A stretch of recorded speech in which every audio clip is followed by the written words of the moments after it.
नमस्कार, मैं रुबीना सैफी। आप देख रहे हैं द इंडिया न्यूज। आइए नजर डालते हैं इस वक्त की कुछ ताजा।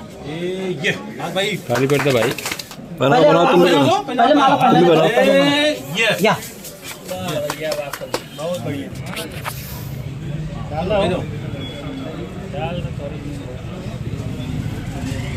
हाथ लगाओ, हाथ बाहर डालो। हाँ लगाओ। सुखी रहो, खुश रहो। मौत का डर था या फिर थी पत्नी की आजादी प्यारी, जो एक पति ने अपने सामने अपनी पत्नी की उसके ही प्रेमी से शादी करवा दी। जी हाँ, 4 साल के शादीशुदा जिंदगी के बाद भी जब पत्नी को उसके पुराने दोस्त से प्यार हो गया तो पति ने खुशी खुशी पूरी रजामंदी से अपनी पत्नी की शादी उसके दोस्त से करवा दी। मामला उत्तर प्रदेश के जौनपुर का है। ये भाई खाली कर दे भाई।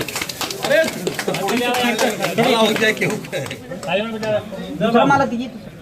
बनाओ बनाओ, तुम भी बनाओ, पहले माला तुम भी बनाओ। या बहुत बढ़िया। अब सिंदूर दीजिए, सिंदूर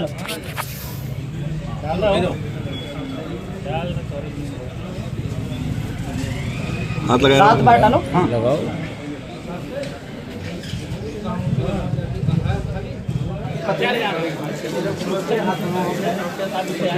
सुखी रहो, खुश रहो।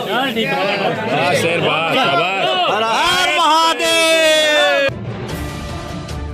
ऐसी कहानी आपने पहले भी सुनी होगी, लेकिन यहाँ मामला थोड़ा अलग है। यहाँ पति ने ना कोई ड्रामा किया और ना ही कोई मारपीट। उसने सीधे मंदिर जाकर अपनी पत्नी की शादी उसके प्रेमी से करवा दी। पहले सुनिए पति की जुबानी, फिर पूरी कहानी आपको विस्तार से बताते हैं। जो आजकल घटनाएं हो रही हैं, जैसे प्रेमी के चक्कर में पत्नियां अपने पति को मार देती हैं, उस डर से आप ये कर रहे हैं या क्या वजह है? नहीं, वो जर से कर रहा हूँ सर। हाँ? क्योंकि मैं ऑफिस चला जाते थे। हाँ कोई मैं सुबह 7-7:30 बजे मैं ऑफिस चला जाता था। ऑफिस? रात को मैं 9 बजे आता था। अच्छा, मेरा महीना में एक भी छुट्टी नहीं रहता है, क्योंकि मेरा क्या काम करते हैं? मेट्रो ब्रांच का कंपनी है अच्छा, भिवंडी में। डर को जो नहीं, अभी इनका कभी अभी फिर मैं वापस करूँगा, कोई मतलब नहीं। जो जिसको जात इनका जम रहा है, जिनके साथ चले जाए, मेरे कोई आपत्ति नहीं। आपकी तरफ से इनके लिए कोई कमी थी? नहीं, कुछ भी कमी नहीं थी। इनका भाई मेरे साथ में रहता था, आज कम 1 साल से 2 साल से छोटा भाई भी किधर है, वो मेरे साथ में रहती थी, ये भी रहती थी। किसके भी पूछे, कुछ भी कमी, जो भी बोलती थी सब हर चीज़ में देता है। दरअसल मिर्जापुर का रहने वाला पति तंजय प्रजापति की शादी जौनपुर के जलालपुर निवासी पम्मी प्रजापति के साथ 2022 में हुई थी। 2023 में दोनों को एक बच्चा भी हुआ। फिर दोनों पति पत्नी मुंबई में रहने लगे, लेकिन एक दिन उसकी पत्नी अपने प्रेमी राजू के साथ मुंबई से भागकर गांव आ गई। पहले तो पति काफी परेशान हुआ, लेकिन बाद में उसने नजदीकी थाने में शिकायत दर्ज कराई। जब पति को घटना की जानकारी मिली तो वह यूपी के जौनपुर पहुंचा और हालात को समझते हुए गुस्से या बदले के बजाय त्याग का रास्ता चुना। वो पत्नी और उसके प्रेमी को लेकर मंदिर पहुंचा, जहां पूरे विधि विधान से विवाह संपन्न कराया गया और जौनपुर कचहरी में लिखा पढ़ी करते हुए हंसी खुशी अपनी पत्नी को उसके प्रेमी के साथ विदा कर दिया। वायरल वीडियो में सबसे भावुक और चौंकाने वाला दृश्य तब सामने आया जब पति खुद आगे बढ़कर पत्नी और उसके प्रेमी को आशीर्वाद देते नजर आया। पीड़ित पति ने अपने बच्चे को अपने पास रखने का फैसला किया है ताकि उसकी पढ़ाई लिखाई जारी रहे।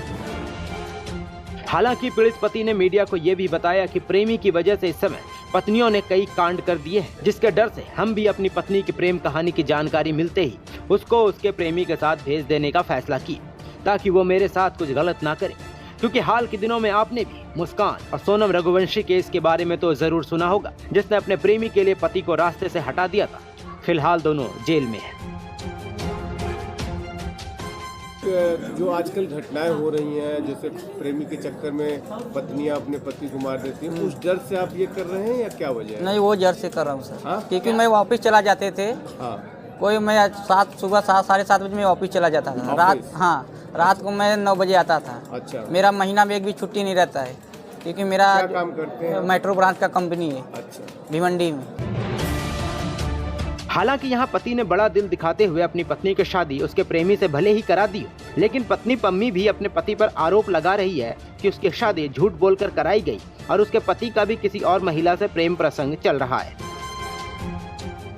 मेरा शादी हुआ था, मेरे मर्जी से नहीं हुआ था।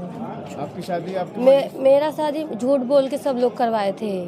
क्या झूठ बोला गया था? बोल रहे थे कि ये लड़का ये काम करता है, लड़का मुंबई में फ्लैट है, घर है, प्रॉपर्टी है, ये सब मामा वामा सब बोल के करवाए थे। फिर वहाँ जाने के बाद तब पता चला कि कुछ भी नहीं है, लड़के के पास कुछ भी नहीं, जो लड़का कमाता है बस वही है और कुछ नहीं है। तो आपसे इनसे संपर्क, जो आपके प्रेमी हैं अभी जो शादी होने वाली है जिनसे, इनसे कब संपर्क हुआ? स्कूल में ही हुआ था, कॉलेज में। स्कूल में? जब शादी हो गई थी, शादी कितने साल हुआ आपके? 4 साल। 4 साल। बच्चा भी है आपका? तो आपसे लगातार बात होती थी? नहीं, कॉलेज में नहीं बात हुआ था। अभी जब शादी हुआ ना 1 साल बाद, तब बात हुआ। तो आपके पति को जानकारी थी? नहीं जानकारी थी। मेरे हस्बैंड दूसरे से संपर्क में रहते थे। अच्छा। हाँ। मतलब ये किसी और से प्यार करते थे? हाँ। आप किसी और से प्यार करते? नहीं, पहले मैं नहीं करती, मैं इससे बात नहीं करती थी। जब ये बात किए, इनका जब पकड़ाया, तब मुझे बहुत गुस्सा आया, मुझे बहुत हर्ट हुआ। तब मैं इनसे थोड़ा सा संपर्क में आई, तब बात करना ये कब की बात है जब आपने पकड़ा इनको? 8-9 महीने हुआ। 8-9। तो ये किससे बात करते थे? एक नाउन नाम की मेरा औरत है, उससे बात करते थे। जौनपुर की थी कि बॉम्बे?